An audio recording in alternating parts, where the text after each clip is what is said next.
είτε παίρνεις, αν είσαι στις δομές φτώχειας και πού είσαι κτλ. Και σε συμβουλεύει.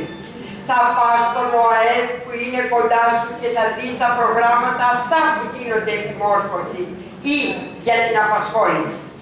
Ανοίξαμε το πρόγραμμα ΚΕΑ για την κοινωνικό εισόδημα αλληλεγγύης, να έρθεις να κάνεις αίτηση. Εάν θέλεις να πας στο τάδε ίδρυμα, έχουμε αυτά τα ιδρύματα με αυτόν τον αριθμό ωφελούμενων και εργαζόμενων. Δηλαδή είναι ένα σύστημα το οποίο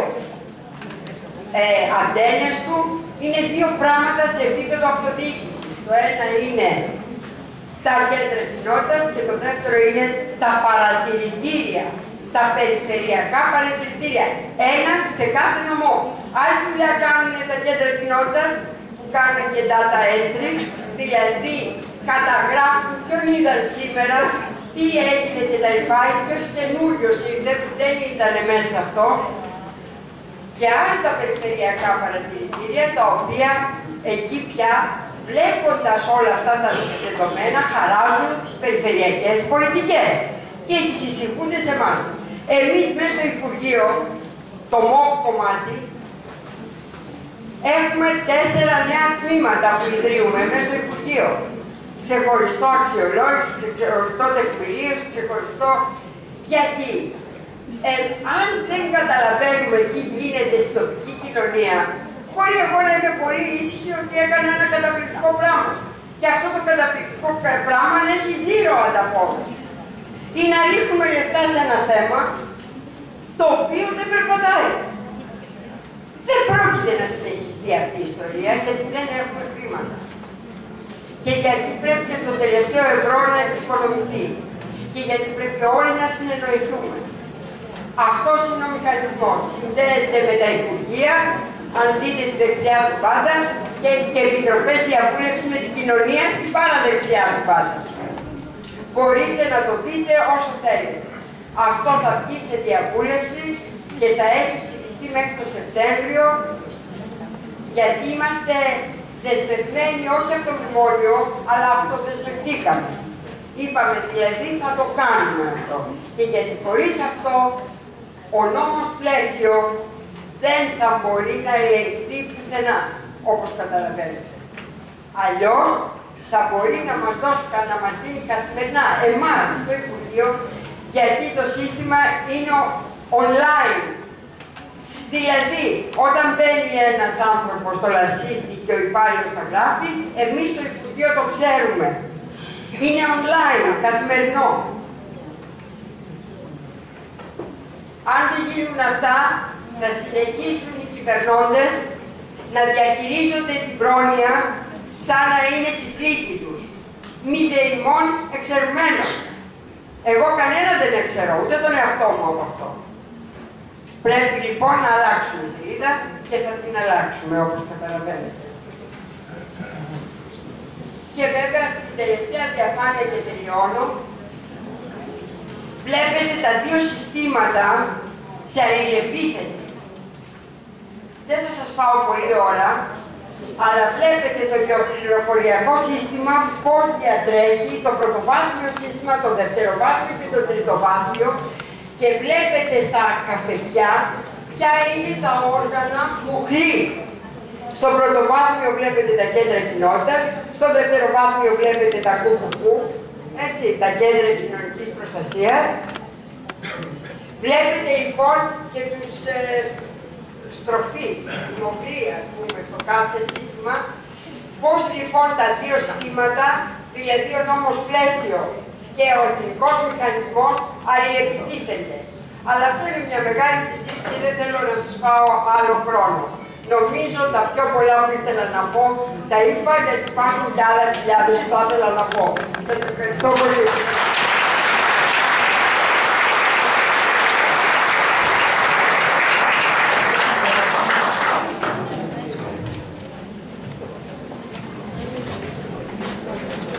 Σας ευχαριστούμε πολύ, κυρία Υπουργέ.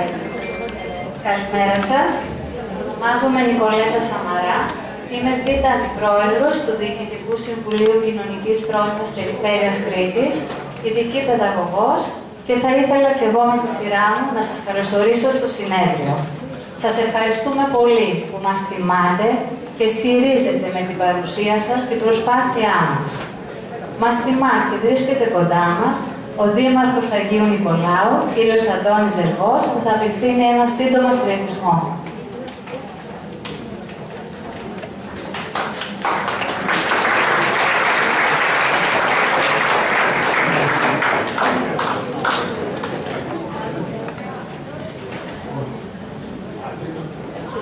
Καλώς ήρθατε στον Άγιο Νικόλαο, κύριε Υπουργέ.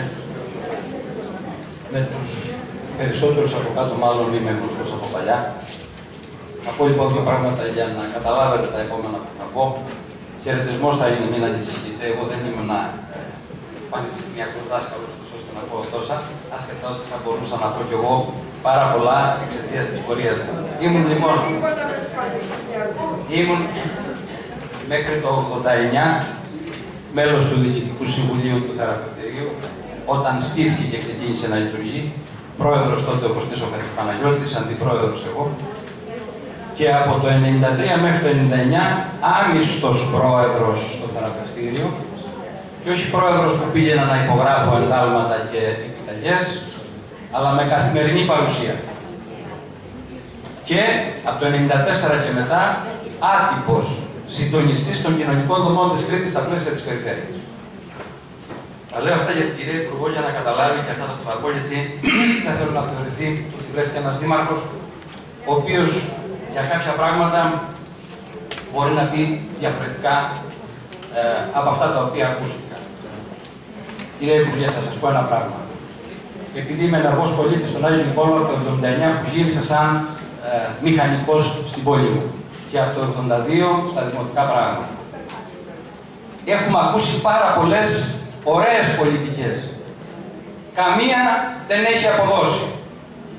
Ακούσαμε προηγουμένως και από τον πρόεδρο των κοινωνικών δομών της Κρήτης, τον κύριο Καναδάκη, τον οποίο έχουμε συνυπάρξει σε πάρα πολλά επίπεδα, για τον ρόλο που θα πρέπει να έχουν οι εθελοντές, για τον ρόλο που θα έχει η οικογένεια, για τον ρόλο της Εκκλησίας. Το ρόλο του κράτους δεν έχουμε δει τόσο καιρό. Οι δομές καταρακώνονται, αποστελεχώνονται. Είναι δυνατόν να συζητάμε ότι θα λειτουργήσουν οι δομές της Κρήτης με μία διοίκηση? Αντίστοιχο σημαίνει, ξέρετε, σε εμάς, στην Περιφερειακή Ένωση Δήμων, που η έδρα είναι στο Ηράκλειο, αλλά οι δύο υπάλληλοι που έχουν είναι στο Ρέθινο. Αντιλαμβάνεστε ότι θα μπορεί να λειτουργήσει. Ποιο είναι το σχήμα και ποια θα είναι η ιστορία, είναι άλλο. Θα ήθελα λοιπόν εδώ, πέρα από το εξειδικευμένο θέμα, το οποίο είναι ένα τεράστιο ζήτημα, το πώς πράγματι αυτές οι δομές, όπως έχουν μείνει, ιδρύματα θέλετε να τα πούμε, δεν θα κολλήσουμε, θα μπορέσουν να ανοιχτούν στην κοινωνία, γιατί τώρα η κοινωνία είναι παρούσα. Κυρία Υπουργέ, αυτό που έχω να δηλώσω σαν δήμαρχος είναι ότι η κοινωνία και οι επιχειρηματίες της περιοχής είναι παρόντες στην κοινωνική πολιτική του Δήμου και όχι μόνο. Δεν έχουν αρνηθεί ποτέ τίποτα, τουλάχιστον αυτά τα 2 χρόνια που είμαι ξανά στο τιμόνι του Δήμου. Λείπουν άλλα πράγματα. Λείπει συντονισμός. Λείπουν σαφείς πολιτικές. Διαχειριζόμαστε τη φτώχεια μας χωρίς να συζητάμε ποια θα είναι η ανάπτυξη. Πώς θα καταφέρουμε να κάνουμε κι άλλες θέσεις εργασίας, να δώσουμε δουλειά και σε ανθρώπους με προβλήματα, είτε είναι ψυχικά ασθενείς, είτε είναι αμαία τα οποία μπορούν να δουλέψουν. Για αυτή την ανάπτυξη περιμένω να ακούσω πράγματα. Είπατε πάρα πολλά που με τσιμπήσανε, επειδή αν θέλετε είναι τόσα χρόνια στην πρώτη γραμμή, δεν έχουμε τον χρόνο να κάνουμε την κουβέντα. Θα χαρώ κάποια στιγμή να μας δοθεί τη δυνατότητα ιδιωτικά να την κάνουμε. Αυτό που είπα και πέρυσι από το ίδιο βήμα. Αν θέλουμε να κάνουμε κοινωνική πολιτική, η κοινωνική πολιτική πρέπει να περάσει στους Δήμους. Στους Δήμους, με ένα συντονισμό σε επίπεδο περιφέρειας. Γιατί έτσι όπως σήμερα, στην λογική των οικονομιών κλίμακας που έχουν περιοριστεί όλες οι υπηρεσίες, η πρώτη και ίσως η μόνη μένει ακόμα, δεν ξέρουμε για πόσο, κρατική δομή με την οποία έρχεται ο πολίτης, είναι η Δήμη. Εμείς έχουμε κοινωνική υπηρεσία για να κάνουμε κοινωνική έρευνα. Εμείς μπορούμε να διαχειριστούμε κάποια πράγματα. Πόρους για αυτή την ιστορία λίγους. Αυτά που ήρθαν στην από την Ευρώπη, το ΤΕΒΑ και στις περιφέρειες. Χωρίς οι περιφέρειες να είναι έτοιμες να το αναλάβουν. Συγγνώμη, αλλά στην περιφέρεια Κρήτης το διαχειρίζει την περιφέρεια. Τι να κάνουμε τώρα. Δεν έχω, ακούστε να δείτε, δεν έχω πρόβλημα, μην παραξηγήσω. Δεν λέω κανένα λάθος, σας παρακαλώ. Δεν λέω κανένα λάθος και δεν έχω κανένα πρόβλημα με την περιφέρεια, με την οποία συνεργάζομαι άψογα. Αλλά χωρίς δομή πρέπει να τη στηρίξουμε εμείς.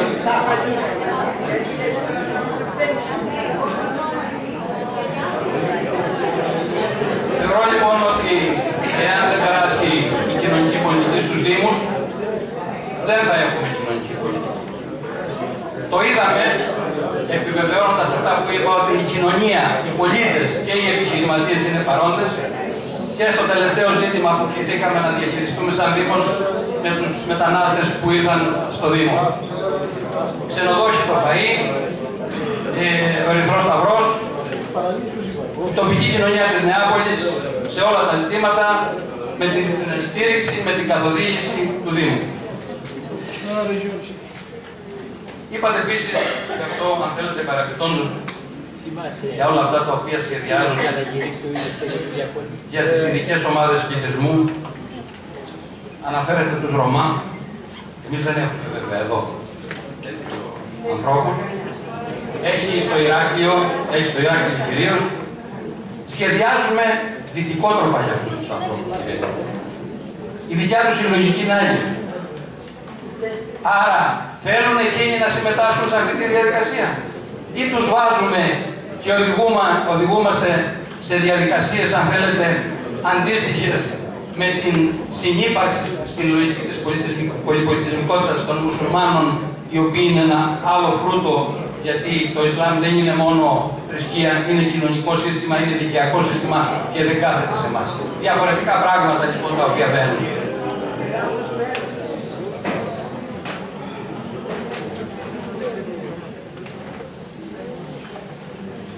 Εγώ άκουσα όλα όσα υπόθηκαν χωρίς να σχολιάσω. Ευχαρίστως να ακούσω και τον αντίλογο.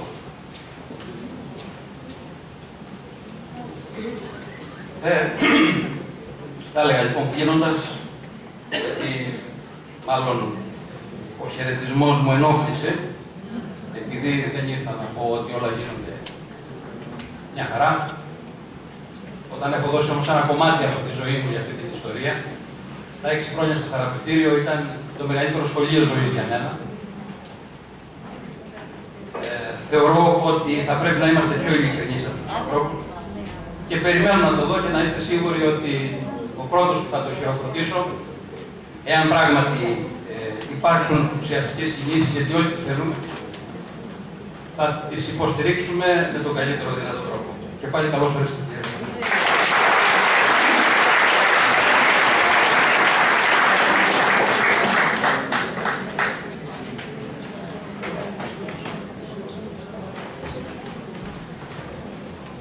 Ευχαριστούμε κύριε Δήμαρχε. Εκ μέρους του Σεβασμιότατου Μητροπολίτη Πέτρας και Χερονήσου Γεράσιμου θα απευθύνει σύντομο χαιρετισμό ο πατήρ Κωνσταντίνος Χαλκιαδάκης.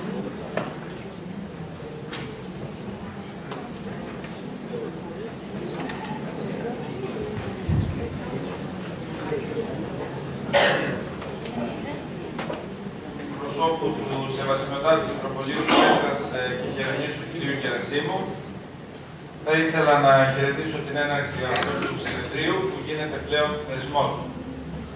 Ως τοπική εκκλησία, εμείς δεν μπορούμε παρά να είμαστε δίπλα σε οποιαδήποτε προσπάθεια στοχεύει στην ανάδειξη και στην προστασία του ανθρωπίνου προσώπου. Κυρία Υπουργός, ακούγοντας την ομιλία σας, χάρηκα ιδιαίτερως και κατάλαβα περισσότερο το πρώτο κομμάτι που μιλήσατε βιωματικά για την Κρήτη και στάθηκα ιδιαίτερα στο σημείο εκείνο που αναφερθήκατε στις διάφορες συνέργειες, συνεργασίες που πρέπει να υπάρχουν. Και θα ήθελα να σας διαβεβαιώσω, να σας μεταφέρω την εμπειρία εδώ της τοπικής κοινωνίας και της τοπικής εκκλησίας, ότι υπάρχει όντως πολύ καλή συνεργασία με το Δήμο, με την Περιφέρεια, με τους τοπικούς παράγοντες, τους διάφορους που ασχολούνται με το τομέα της κοινωνικής πρόνοιας, αλλά και με τους τοπικούς επιχειρηματίες, οι οποίοι έχουν αρχίσει και προσφέρουν ενεργά, κατά το μέτρο των δυνατοτήτων τους, μπορούν ακόμα περισσότερο στον τομέα της κοινωνικής πρόνοιας. Μου άρεσε επίσης στην ομιλία σας ιδιαίτερα το πρώτο κομμάτι που μιλήσατε έτσι βιωματικά για την Κρήτη, για τις εμπειρίες σας, και συγκεκριμένα μου ήρθε στο νου ένα βιβλίο που είχε γράψει ο μακαριστός Μητροπολίτης μας, κ. Νεκτάριος, για τη Σπίνα Λόγκα, το οποίο το είχε ονομάσει Σπίνα Λόγκα, το νησί του πόνου και της ελπίδας. Και σκέφτηκα ότι το θέμα που συζητάμε σήμερα, ο χώρος για τον οποίο σκεφτόμαστε σήμερα, ο χώρος της κοινωνικής πρόνοιας, είναι ένας χώρος με πολύ πόνο και με πολλές ελπίδες. Οι άνθρωποι που ασχολούνται με αυτόν τον χώρο πρέπει να πονούν, δηλαδή να αγαπούν και ταυτόχρονα να ελπίζουν. Πιστεύω ότι μόνο με αυτές τις δύο αρετές, με αυτές τις δύο ιδιότητες του πόνου, παύλα της αγάπης και της ελπίδος, μπορούμε να προσφέρουμε πράγματα και να καταπολεμήσουμε το τέρας αυτό της γραφειοκρατίας και της πολυνομίας το οποίο υπάρχει.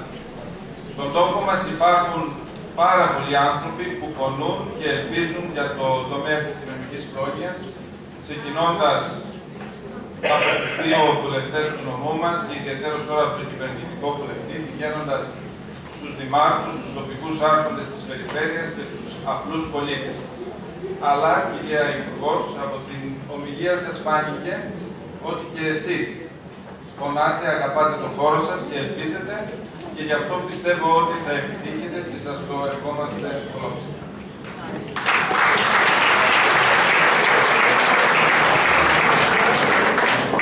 Σας ευχαριστούμε πολύ, Πάτερ.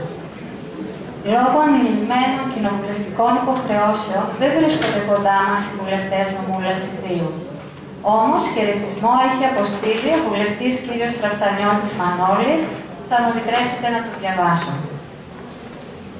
Η για έκτο συνεχόμενο χρόνο πραγματοποίηση της διημερίδας σε παροχή, θεσμός καθιερωμένης πλέον στον Άγιο Νικόλαο, οφείλεται αφενός στο μεράκι των διοργανωτών και όσων ασχολούνται με τα άτομα που έχουν ανάγκη κοινωνικής φροντίδας, και αφετέρου στο γεγονός ότι ο Άγιος Νικόλαος εξακολουθεί να παραμένει ένας ελκυστικός και φιλόξενος τόπος. Μία διημερίδα με πλούσια θεματολογία και εισηγητές που με την επιστημονική τους κατάρτιση, σε συνδυασμό με τη βιωματική εμπειρία, θα οδηγήσουν σε χρήσιμα συμπεράσματα, αναγκαία για τη νέα προσέγγιση αντιμετώπισης των ατόμων που χρήζουν κοινωνικής προστασίας. Θα συμβάλλουν σημαντικά στην προσπάθεια για το νέο πλαίσιο του Εθνικού Συστήματος Κοινωνικής Αλληλεγγύης, στις βασικές κατευθύνσεις του οποίου αναφέρθηκε η Υπουργός Θεανό-Φωτίου, και γι' αυτό η παρουσία της αποκτά ιδιαίτερη σημασία. Είναι αναγκαία να αποδράσουμε από τις σημερινές συνθήκες του ιδρυματικού χαρακτήρα, κρατώντας τα θετικά του σε νέες μορφές, με περισσότερη φροντίδα, ζεστασιά και αγάπη για τα άτομα εκείνα που έχουν χάσει για διάφορους λόγους τη δυνατότητα αυτοεξυπηρέτησης και ένα πιο φυσιολογικό τρόπο ζωής. Είναι ξεκάθαρο ότι το εγχείρημα αυτό δεν θα είναι εύκολο. Είναι οραματικό και από αυτή την έννοια απαιτεί, πέρα από τη συμμετοχή του κράτους, την παρότριση για τη συμμετοχή των τοπικών κοινωνιών, είτε αυτό αφορά θεσμούς όπως η τοπική αυτοδιοίκηση, η εκκλησία, συλλόγους και άλλα, με την αντίστοιχη επίβλεψη και την ανάλογη οικονομική ενίσχυση, είτε σε ατομικό επίπεδο, στη βάση του εθελοντισμού, της προσφοράς και της αλληλεγγύης. Ο στόχος αυτής της προσπάθειας είναι να περιορίζεται ο ρόλος των ιδρυμάτων με τη σημερινή τους μορφή, να ενισχύεται η προσπάθεια αποϊδρυματοποίησης, ιδίως για παιδιά και άτομα με ειδικές ανάγκες, με την περαιτέρω ανάπτυξη του ρόλου της ανάδοχης οικογένειας.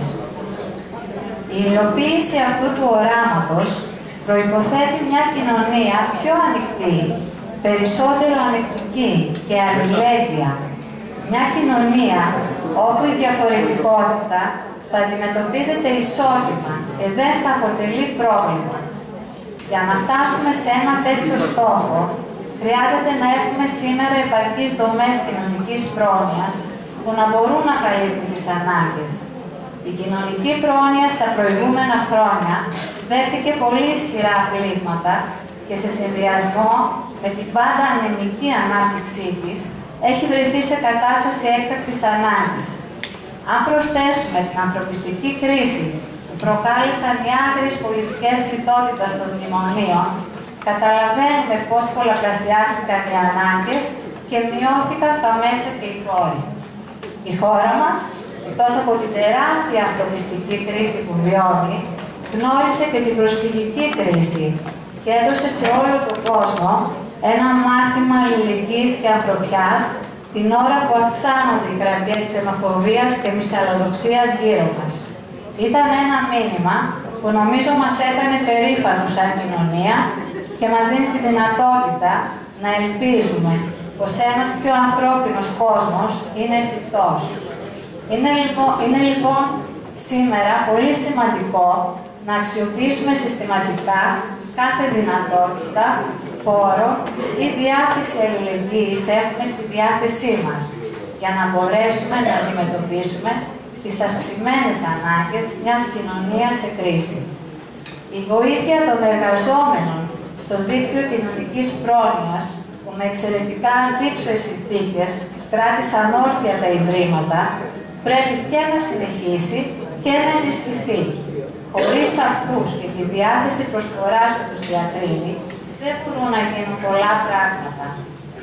Η φετινή διημερίδα μπορεί να ανοίξει δρόμους για να προχωρήσουμε γρήγορα σε ένα νέο εθνικό σύστημα κοινωνικής αλληλεγγύης που να καλύπτει το μεγαλύτερο δυνατό εύρος των αναγκών μιας κοινωνίας σε ανθρωπιστική κρίση και να τη μετατρέπει σε μια κοινωνία ανθρωπιάς και αλληλεγγύης. Μανώλης Τραψανιώτης, βουλευτής Λασιθίου ΣΥΡΙΖΑ.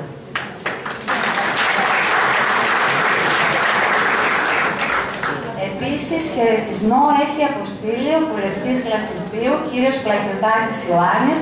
Θα μου επιτρέψετε να το διαβάσω. Σας ευχαριστώ θερμά για την πρόσκλησή σας, ώστε να παρευρεθώ στο 6ο Πανελλήνιο Συνέδριο Μονάδων Κοινωνικής Πρόνοιας, που διοργανώνεται από το Κέντρο Κοινωνικής Πρόνοιας της Περιφέρειας Κρήτης και θα διεξαχθεί στον Άγιο Νικόλαο.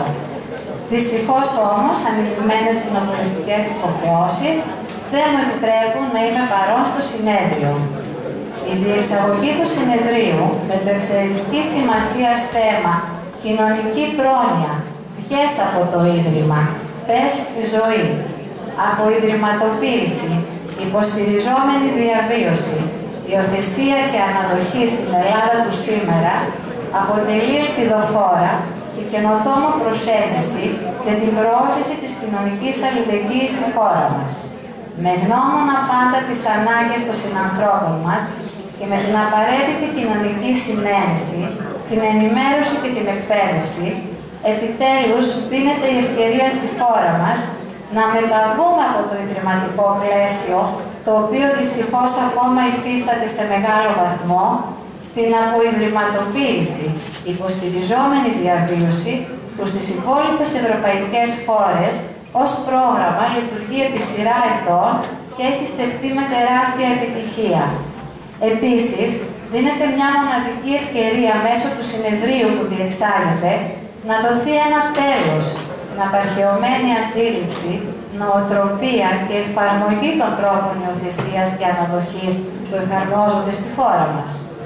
Οι θεματικοί κλώσεις του έκτου συνεδρίου που διεξάγεται αποτελούν το πλέον απαραίτητο επιστημονικό πλαίσιο, ώστε μέσω των απόψεων που θα κατατεθούν από τους ειδικούς και έχοντες την εμπειρία στα συγκεκριμένα θέματα, να συναχθούν τα απαραίτητα συμπεράσματα για να πραγματοποιηθούν χρήσιμες διορθωτικές παρεμβάσεις στον τομέα της κοινωνικής πρόνοιας. Θέλω να γνωρίζετε ότι αξίζει συγχαρητηρίων η συνεχής προσπάθειά σας να στηρίξετε την κοινωνική πρόνοια της πατρίδας μας και κυρίως τις ανάγκες των συνανθρώπων μας που ανήκουν σε ευάλωτες κοινωνικές ομάδες, παρά τους χαλεπούς καιρούς που βιώνουμε, λόγω της οικονομικής κρίσης που μαστίζει την Ελλάδα. Εύχομαι ολόψυχα καλή επιτυχία στη διεξαγωγή του συνεδρίου και καλή δύναμη σε όλους τους συμμετέχοντες, γιατί το έργο που προάγεται, εκτός από πολύ σημαντικό, είναι και άκρως απαραίτητο για τη συνέχιση της ύπαρξης κοινωνικών δομών στήριξης των ευπαθών και ευάλωτων κοινωνικών ομάδων στη χώρα μας. Με εκτίμηση, Πλακιωτάκης Ιωάννης. Θα με επιτρέψετε επίσης να αναφέρω ότι ο κύριος Χαρσανιώτης Μανώλης αύριο θα βρίσκεται μαζί μας. Μας τιμά την παρουσία του και θα απευθύνει σύντομο χαιρετισμό η Αντιπεριφερειάρχης Λαστιθίου, κυρία Πετράκη Πελαγία.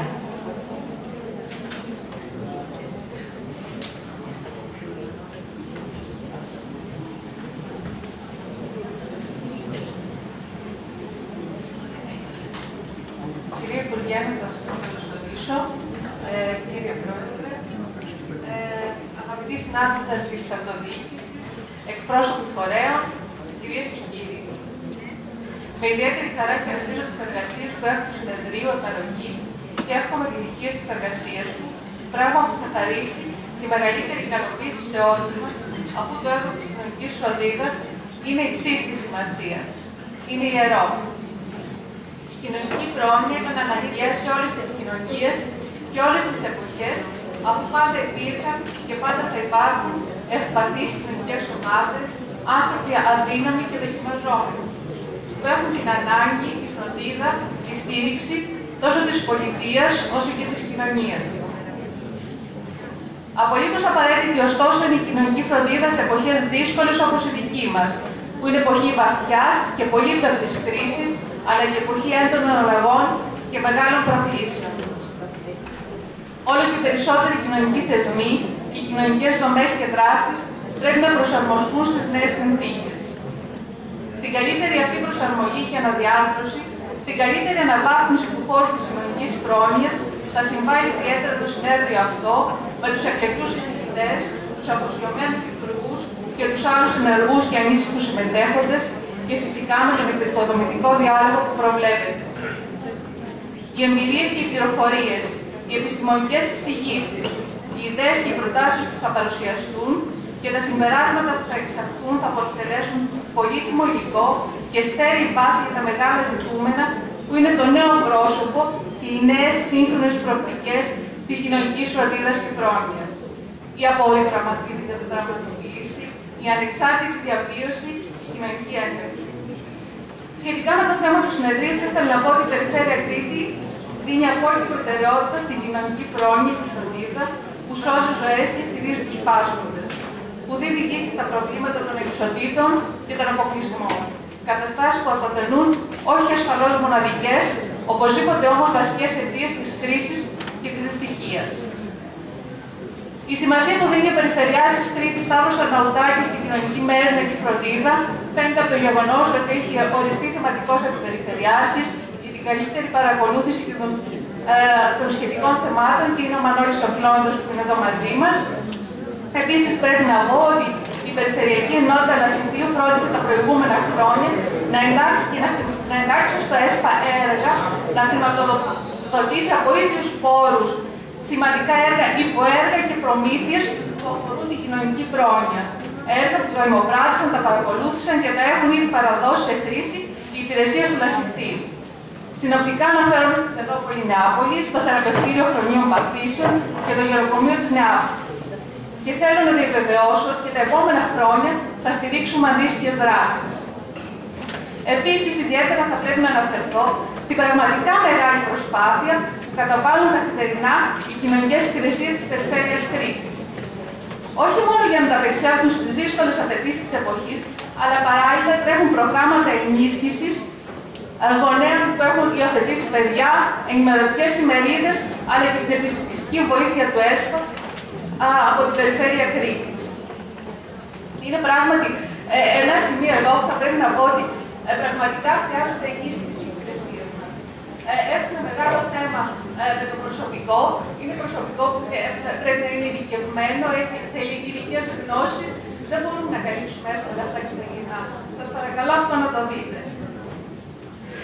Επίσης, εδώ όλοι κάνουμε πάρα πολύ μεγάλη προσπάθεια. Έχουμε άριστη συνεργασία, άριστη συνεννόηση. Χρειαζόμαστε λίγο περισσότερη ενίσχυση, διότι